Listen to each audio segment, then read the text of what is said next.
ॐ सोमनाथाय नमः। ॐ मल्लिकार्जुनाय नमः।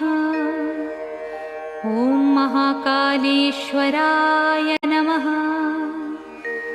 ॐ ओंकारेश्वराय नमः। ॐ वैद्यनाथाय नमः।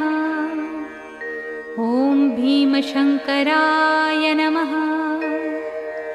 ॐ रामेश्वराय नमः। ॐ नागेश्वराय नमः। ॐ विश्वेश्वराय नमः। ॐ त्र्यम्बकेश्वराय नमः। ॐ केदारेश्वराय नमः। ॐ भुस्मेश्वराय नमः।